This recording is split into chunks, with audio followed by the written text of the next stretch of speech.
On our wedding day, Ethan's childhood friend, Emily, who has a heart condition, deliberately stopped her medication and attempted suicide to prevent our marriage.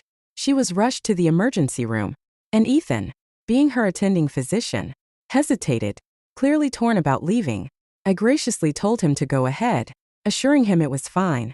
In our previous life, despite his hesitation, Ethan stayed and went through with the wedding. However, shortly after, Emily passed away. Filled with resentment, Ethan neglected me and our daughter, treating Emily's child as his own. When our daughter was caught in a fire, he prioritized Emily's child, even transferring all his assets to Emily's parents and child. This time, I wanted to give him a chance, but why did he regret it now? The atmosphere at the wedding was heavy. Ethan, dressed in a suit and wearing the groom's boutonniere, received a call. His expression darkened, as though the celebration wasn't about him. "Emily's having a heart attack. I need to go," he said urgently, removing the boutonniere as he left. While walking out, he was already on the phone, saying, "I'm on my way now." He hung up, took off his wedding ring, discarded his jacket, and hurriedly drove away. I had lost count of how many times Emily used her heart condition to summon Ethan away. If it weren't for my pregnancy, Ethan would never have agreed to marry me. Every time I brought up marriage, he would refuse, saying, "Emily's sick. I have to take care of her." I never understood why our marriage had anything to do with Emily's health. After he left, I walked up to the wedding stage, took the microphone, and announced that the wedding was canceled. I told the guests to treat the occasion as a casual gathering and enjoy the food. Then, I removed my cumbersome wedding dress and veil, feeling a wave of relief. In the past, whenever Ethan and Emily were alone, I would bombard him with 10 texts within an hour. But not anymore. I didn't argue or make a scene when he left. After the wedding was called off, I went to the hospital to schedule an abortion.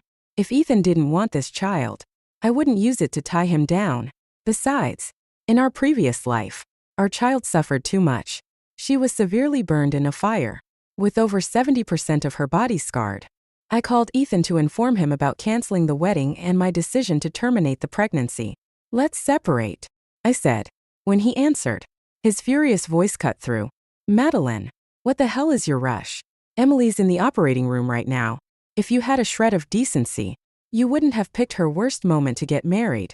He hung up before I could explain. Standing outside the operating room, a doctor handed me the consent form. "Are you sure you don't want the child? Have you discussed this with your husband?" I nodded, confirming my decision. In our past life, Ethan stayed to marry me, but after Emily's death, he acted as if nothing had changed. However, after her funeral, he brought Emily's 4-year-old daughter, Chloe, home and had her call him Dad. He bathed, dressed, and even braided Chloe's hair himself. Chloe harbored hostility toward me, calling me a bad woman who had killed her mother. Despite being pregnant, maternal instincts made me pity the little girl who had lost her mother. I didn't hold her resentment against her.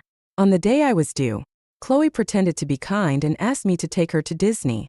Thinking she had finally accepted me, I took her, despite being heavily pregnant. She insisted on having ice cream and went to ride the carousel alone. But moments later, she vanished. Terrified, I called Ethan repeatedly. He arrived in a hurry. He gripped my wrist tightly. "Where's Chloe?" I sobbed as I tried to explain. She said she wanted to ride the carousel and told me to get her ice cream. I told her I'd stay with her and we'd get it later. But she insisted, crying and screaming until I went to buy it. Ethan's fury erupted. "She's just a little kid. How could you leave her alone like that? Do you honestly think this was intentional on her part? Could you live with yourself if something happened to Chloe? Don't expect me to forgive you if she gets hurt." His gaze darkened as it fell to my swollen belly. His expression filled with anger and disgust. After searching for an entire day and night, Chloe was finally found near a dumpster in an abandoned factory. Her tear-streaked face looked pitifully identical to Emily's. Ethan rushed over, scooping her into his arms as she burst into sobs. "Daddy, I was so scared," she cried. "Don't worry, Daddy's here." Ethan comforted her gently, holding her close. Then he turned to me, his expression cold and accusing. "Madeline, you're about to be a mother yourself. How can you be so heartless? Wasn't it enough for you to have caused Emily's death?" Chloe, sniffling, glanced at Ethan and whimpered. Daddy, don't blame Auntie. It's my fault. I won't ask for ice cream again. Ethan's eyes softened slightly, but his voice was sharp as he spoke again. Chloe, she's just upset because you accidentally broke her bracelet this morning.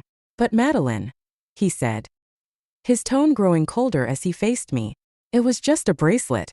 Did you really need to lash out and abandon her over something so trivial? I felt my entire body tremble with rage and grief.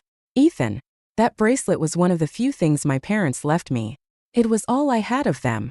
I cried, but Ethan just sneered. They're dead. What's the point of holding on to something like that?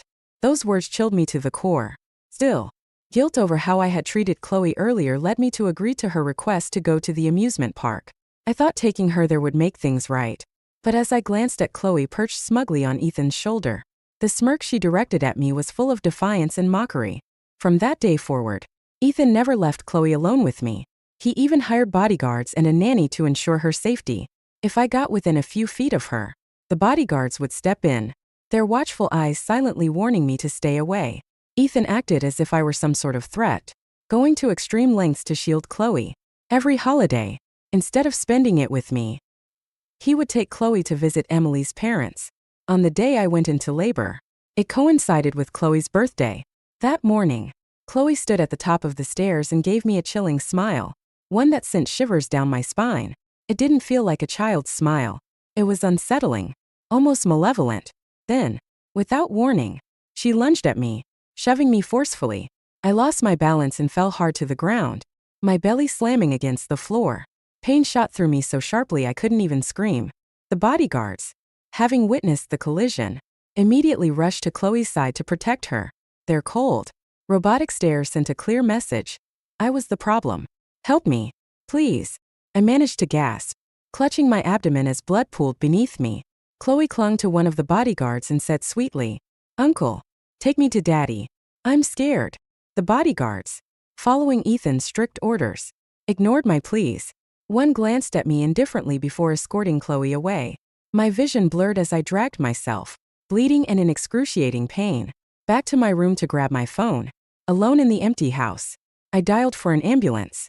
The villa was far from the city, and rain poured heavily outside. It was rush hour, and traffic made it impossible for the ambulance to arrive quickly.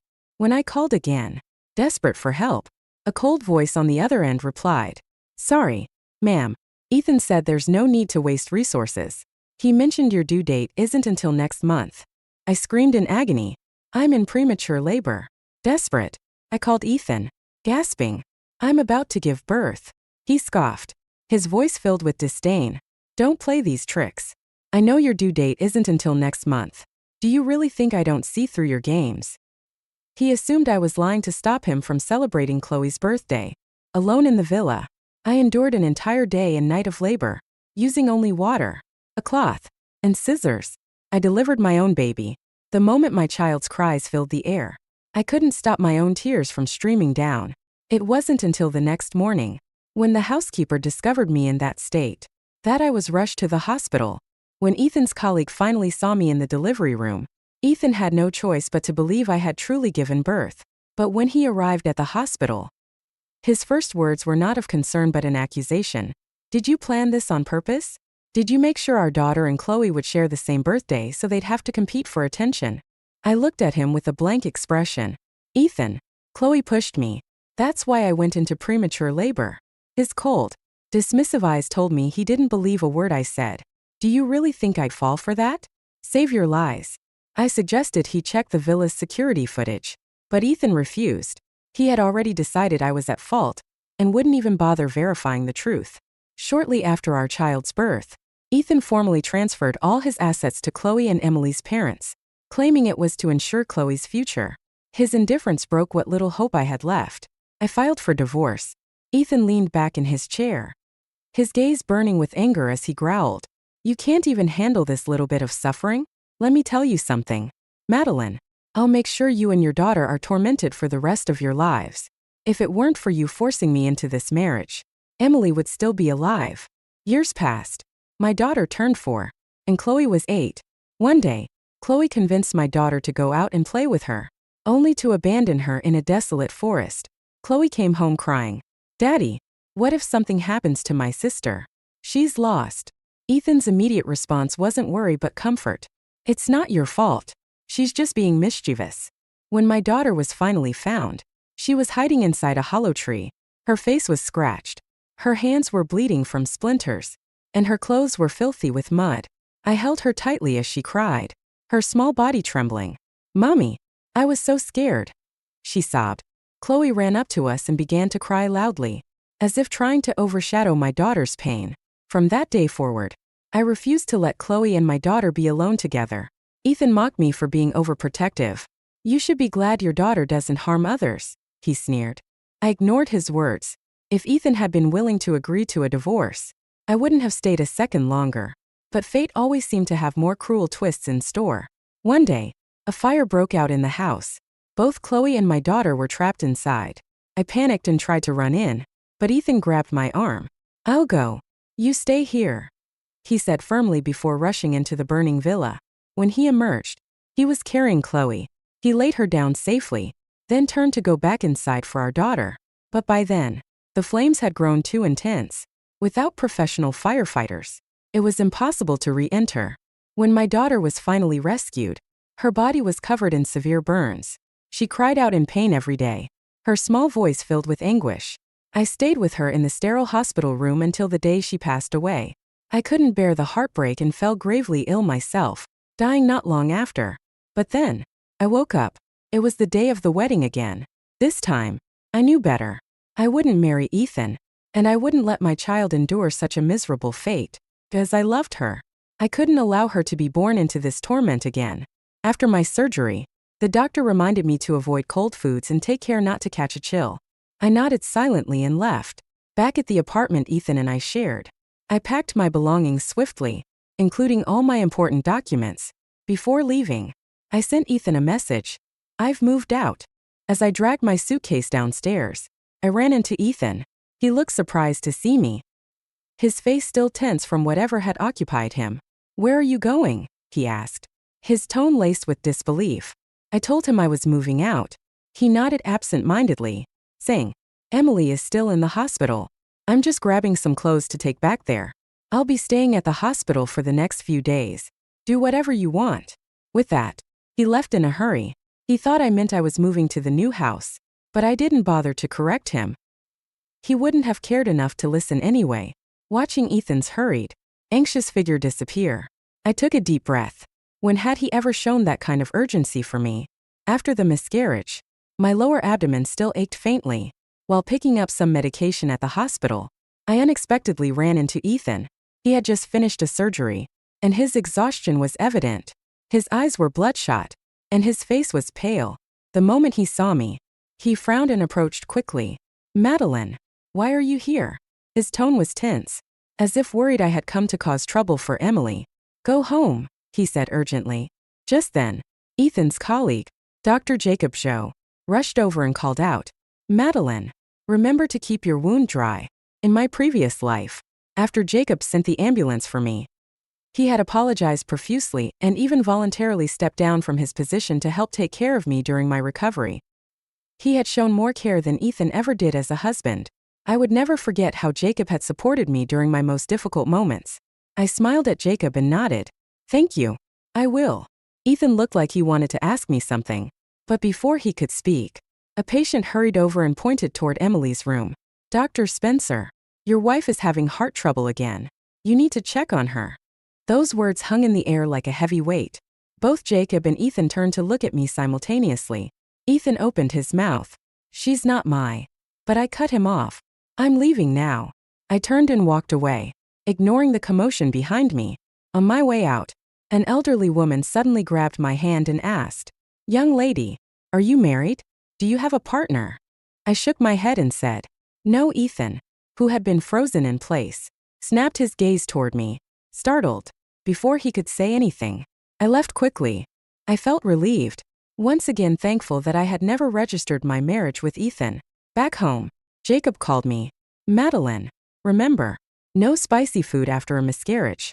And be careful not to let your wound get wet." He hesitated for a moment before asking cautiously, "Can I ask you something?"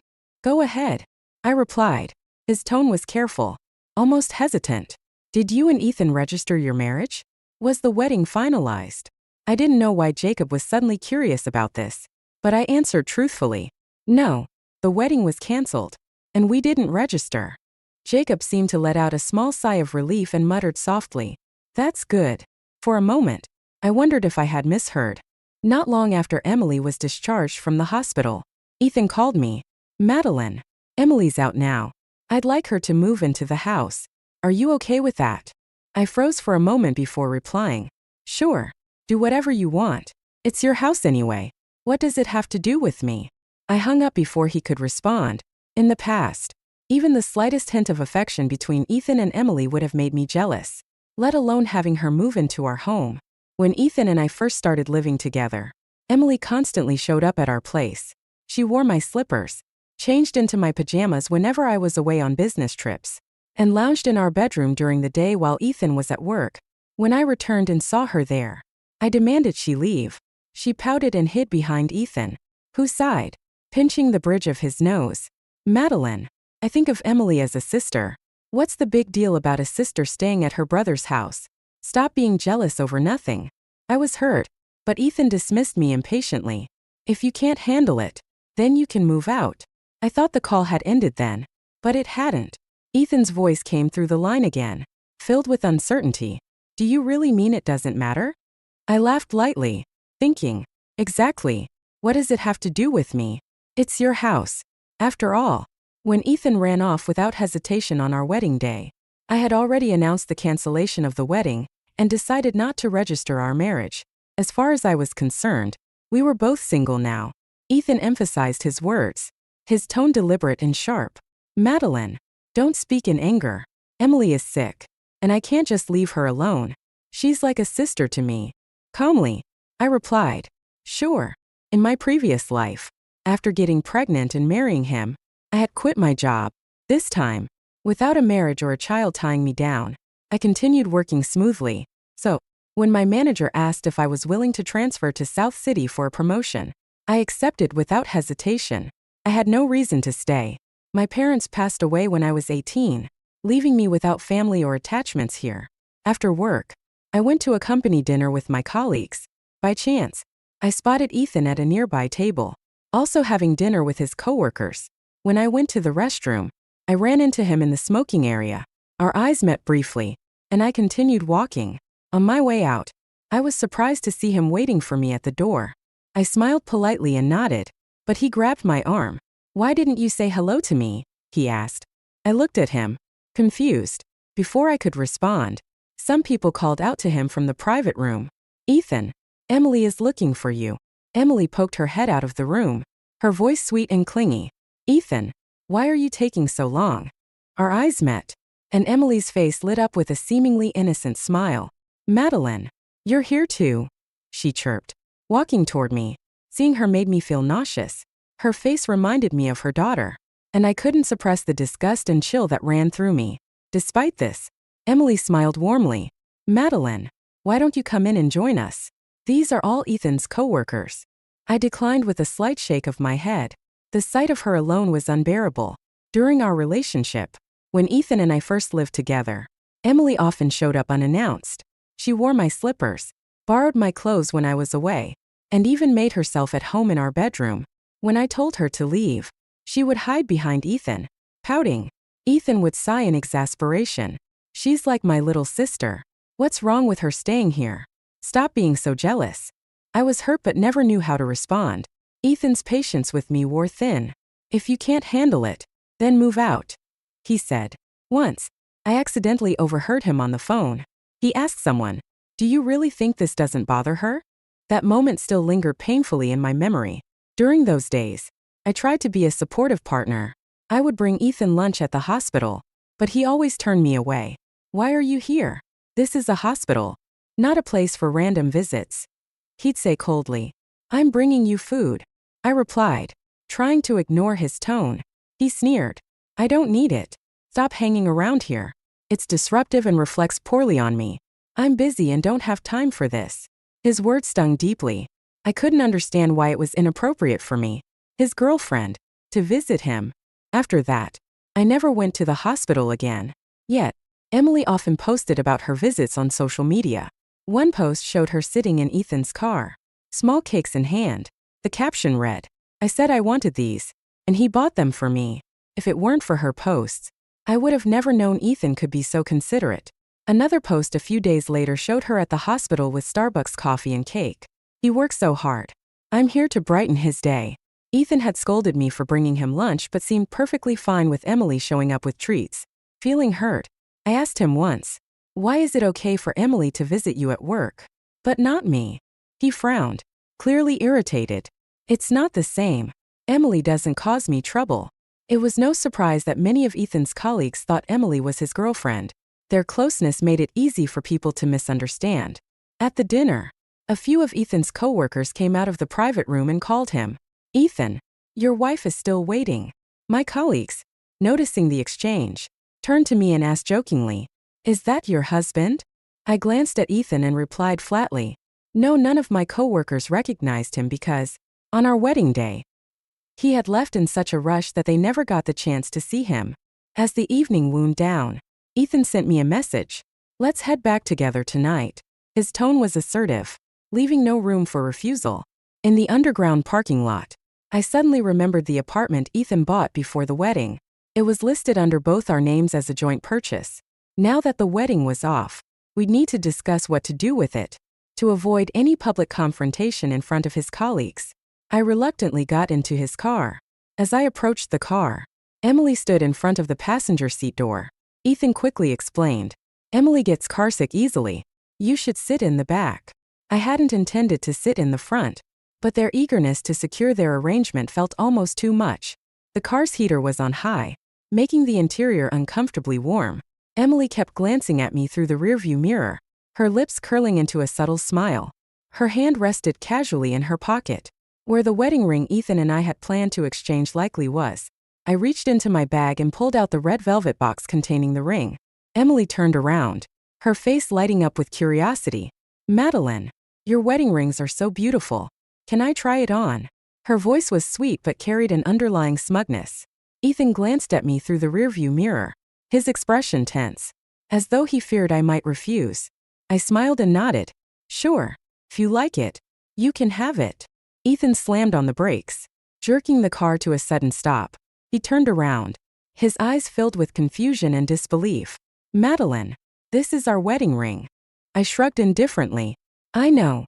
Ethan frowned, his face clouded with a mix of emotions. "Then why would you give it to Emily?" He seemed about to say more, but we had already arrived at the apartment. Ethan brought Emily upstairs while I waited by the entrance. When he came back down and saw me standing there, he asked, "Aren't you coming inside?" I shook my head. "I'll wait here. There's something we need to discuss." Ethan stopped in his tracks, confused. "What is it?" "Our wedding is canceled, and we didn't register our marriage. What should we do with the apartment? Since we bought it together, we need to figure out the ownership. Do you want to refund me my half? Or should I refund you? Either way, I'd like to keep the property." He stared at me, completely stunned. "Madeline, what's gotten into you? You've been acting so strange tonight. Even your colleagues didn't know how to answer when they asked about us. Why did you deny our relationship? Is it because I didn't attend the wedding?" His bewildered tone made me laugh. "Ethan, didn't your colleagues also mistake Emily for your wife?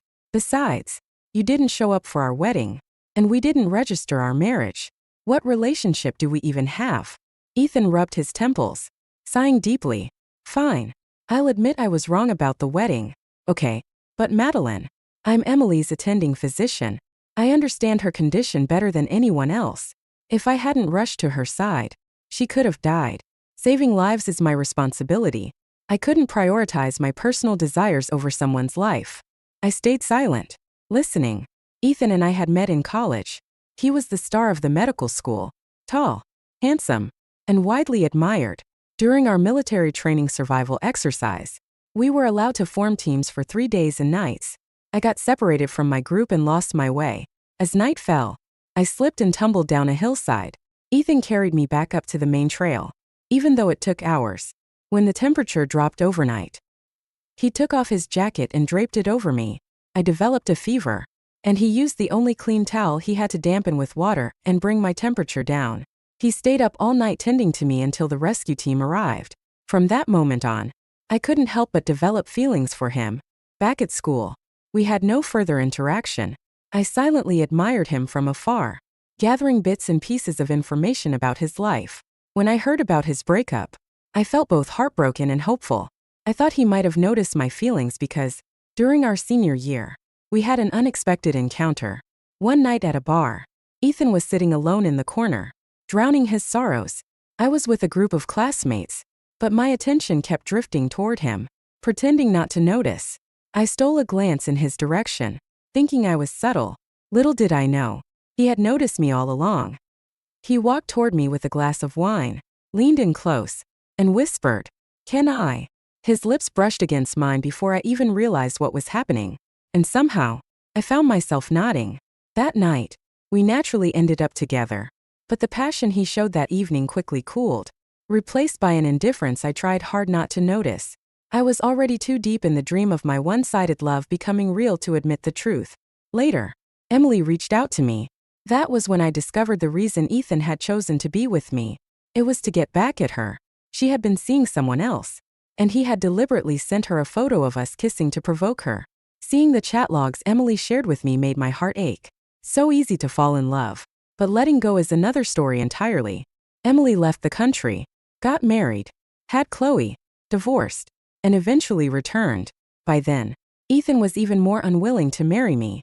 If it weren't for my accidental pregnancy, he never would have agreed. After Emily came back, she didn't even need an excuse like heart disease to call him away.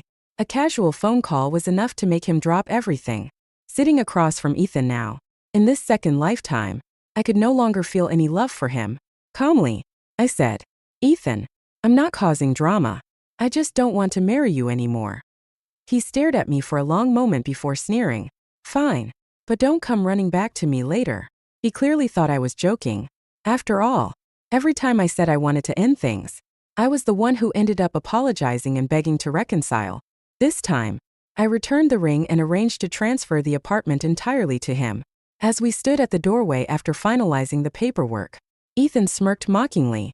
"And what about the child, Madeline? Whose responsibility is that?"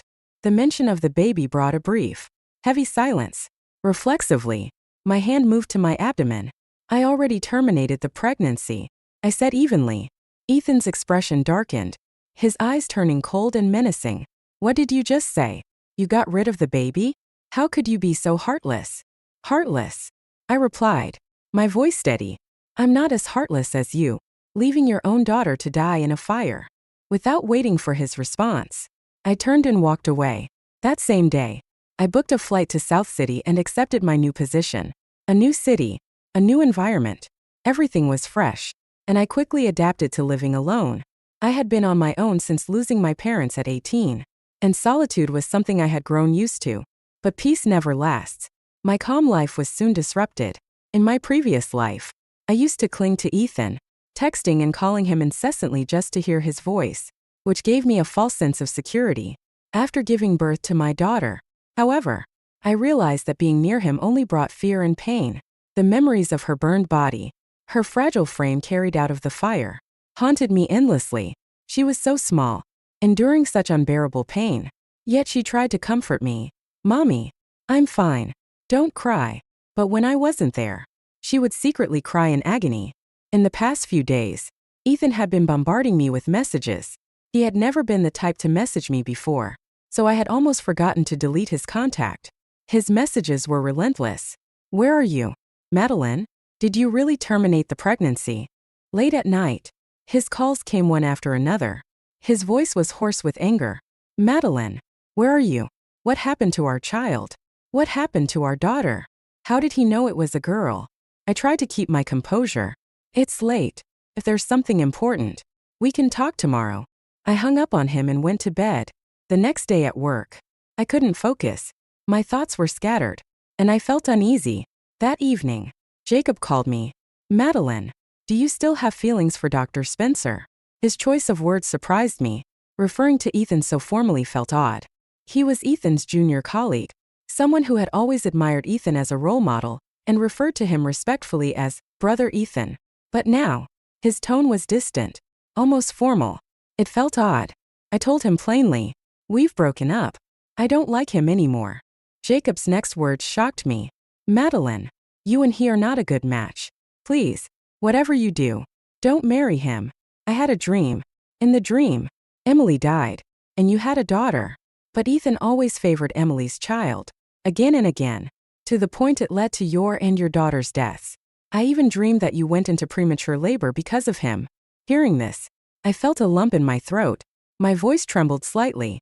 "Thank you, Jacob." After a long pause, he added, "I'm sorry, Madeline. In the dream, it was my fault you went into premature labor. I almost caused you serious harm. Please forgive me." His words froze me. That wasn't just a dream. It was the reality of my previous life. I was left speechless. Does this mean we've both been reborn? It wouldn't be hard for Ethan to find me if he wanted to. With his resources and connections, locating me was only a matter of time. And sure enough, as I left work, I saw him standing outside my office building, his bloodshot eyes fixed on me, and there was an intensity in his gaze that made me uneasy. It reminded me of the Ethan from my past life, and the memory sent shivers down my spine. I stopped in my tracks, trembling slightly as he called out to me through gritted teeth. Calmly, I asked, "What's the matter? Why did you terminate the pregnancy?" he demanded, his voice shaking with anger. "Didn't you want her? Don't you know how well-behaved our daughter is?" I couldn't help but laugh bitterly. "That's exactly why. Ethan, you don't deserve a well-behaved daughter. Isn't Emily's daughter calling you dad enough to fulfill your dream of fatherhood?"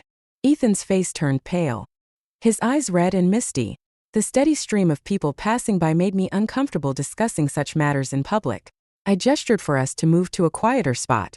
"Madeline," he said softly, his voice trembling, "let's get married. We can have another child. And this time, we'll make sure to have our daughter again." That's when I knew. Ethan had also been reborn. He remembered everything from our previous lives. But how could he have the audacity to bring up our daughter, the one he had essentially condemned to death? I met his gaze, my voice cold. "Ethan, you killed your own daughter. You let your constant favoritism toward Chloe destroy her life. You have no right to call yourself her father." His lips trembled as he paled even further, his tall frame trembling. "You know everything," he whispered, his voice unsteady. I sneered. "Yes, Ethan, I know everything. I've been reborn too. And since you love Emily so much, I'm giving you the chance to be with her." He grabbed my arm, his lips opening and closing as he struggled to find the words. "Madeline, I'm sorry. I know I was wrong. After you died, I investigated everything. Emily didn't die. And I saw the villa's security footage. Chloe pushed you. She caused your premature labor under Emily's orders. They wanted you to die, to take you and our baby with you. Or worse, they planned to let you give birth so Chloe and our daughter would share the same birthday, ensuring I'd always neglect our daughter on that day. They wanted her to hate me, to hate you." Ethan's voice cracked as he continued. "Chloe deliberately hid at the abandoned factory during the amusement park trip. It was all orchestrated to make you suffer. She had deliberately abandoned our daughter in the wilderness and set a fire to kill her. The thought of it made me want to tear Emily and Chloe apart piece by piece. But even that wouldn't be enough to quench the hatred in my heart. What shocked me the most was learning that Emily had been alive all along in our previous life. She had been orchestrating everything from the shadows, using Chloe as her pawn. A child as young as Chloe couldn't have done such cruel things without someone guiding her. Hearing all of this filled me with a bone-deep chill. As Ethan spoke, his voice broke with sobs. "After you and our daughter died, I was devastated. Once I uncovered the truth, I sent Emily and her parents to prison. I'm sorry, Madeline. It was all my fault. Every time I see the evidence, feels like my heart is being torn apart. Like I can't even breathe. I can only sleep if I'm holding a picture of you and our daughter, sitting by your graves, watching his tears." I felt no sympathy, even with Ethan being reborn. I vowed to never let my daughter suffer the same fate again. Ethan choked out through his tears. "You've been reborn, haven't you? That's why you told me to go to the hospital to save Emily without hesitation on our wedding day. You'd already given up on me, hadn't you? And I was so foolish, thinking you were being understanding." His eyes turned red as he cried. "I thought you were so thoughtful, but you were just completely disappointed in me. Who could have imagined that the Ethan from my past life would return as well, carrying memories of everything after my death?" He clung to my hand, unwilling to let go. Ethan, I don't love you anymore. I said coldly. Do you have any idea how much pain I was in when I gave birth alone? My first pregnancy, my first time giving birth. And it became the start of my tragedy. I delivered our child at home by myself, cutting the umbilical cord with a pair of scissors sterilized in boiling water. I only let myself faint after I heard her cry. She was so small, yet Chloe lured her into the mountains, almost killing her there. And when she went missing, your first reaction wasn't to find her but to comfort Chloe. She was just 4 years old. You never celebrated her birthday, not even once. Yet you celebrated Chloe's birthday every year. You have no idea how disappointed she was. Even as she died, she told me not to cry. She asked me, "Why is my dad you?" I practically screamed as I said those words. The pain I'd experienced couldn't be erased. Even if I didn't love him anymore, the agony of the past still haunted me. Ethan shook his head, his voice hoarse. "I'm sorry. I'm so sorry." The next day, Ethan left South City, but a month later, he flew back, transferring his position to my city. I had cut off all contact with him. Madeline, please, just look at me. I swear I know I was wrong. I let out a cold laugh. Seeing you makes me sick. Ethan pulled out a file folder. Inside was a notarized document transferring all his assets to me. Madeline, I'm giving you everything I own. Please, take it. I ignored his desperate attempts to make amends. The more he begged, the more afraid I felt. Every time I saw him, my stomach churned with nausea. When he stepped closer to me, I couldn't hold back. I vomited right in front of him. The psychologist told me it was post-traumatic stress disorder. At its worst, even being near Ethan caused my brain to go into oxygen deprivation, and I fainted. After that incident, he never appeared directly in front of me again. Instead, he would stand outside, watching me through a window, not daring to come closer. Emily eventually followed him to South City, but Ethan's once gentle gaze toward her had turned cold and filled with disgust. "Get lost," he said, his voice icy. I told Ethan, "If you dare come near me again, neither you nor your daughter will have a good life." Soon after, Chloe was no longer able to attend kindergarten. Without Ethan's financial support, her family couldn't sustain their normal lives. Previously, they had lived entirely off of Ethan's money, but since Ethan had transferred all his assets to me, he was left with only his regular salary and no extra funds to spare. I messaged Ethan, offering to return the money, but his reply was simple. "I'm sorry. I know the harm I caused you is irreparable. The only thing I can give you now is everything I own. I'm truly sorry." Without financial stability, Emily fell into bad habits, gambling away what little she had. Before long, she accumulated heavy debts and ended up having one of her hands severed as punishment. Her heart condition worsened due to her lack of treatment and her newfound addictions to smoking and drinking, leaving her body completely deteriorated. In her desperation, she begged Ethan for help. Ethan didn't even spare her a glance. His only response was a cold laugh. "Didn't you like to threaten suicide? Now you can die without the effort." Eventually, Emily died a miserable death, consumed by pain. Her parents aged overnight from the stress, and Chloe was sent to an orphanage. After that, I never saw Ethan again. He erected a gravestone in this lifetime for the daughter we lost in the previous one. On the stone, he inscribed "beloved daughter" and sketched an image of her as he remembered her. He often visited the grave, talking to it as if she were there. People whispered that he had gone mad, driven insane by grief and guilt. He had lost his daughter, and in doing so, lost his mind as well. Meanwhile, my life gradually improved. I moved on and rebuilt myself. I donated half of the assets Ethan gave me to a girls' rescue foundation, hoping to honor the memory of our daughter from the past life. When I met Jacob again, he was in South City on a business trip. He was still the same bright and cheerful young man, though now he had become an even more accomplished doctor, surpassing Ethan. "Madeline, I've always felt sorry for what happened to you," Jacob said sincerely. Smiling, I replied, "It wasn't your fault. He was your boss. You didn't have a choice." Jacob had spent both his past and present lives atoning for a single mistake. In our previous life, aside from that one incident, he had always treated me well and shown me respect. Even after what happened, he had done everything he could to apologize and make amends. He truly wanted to be a better person.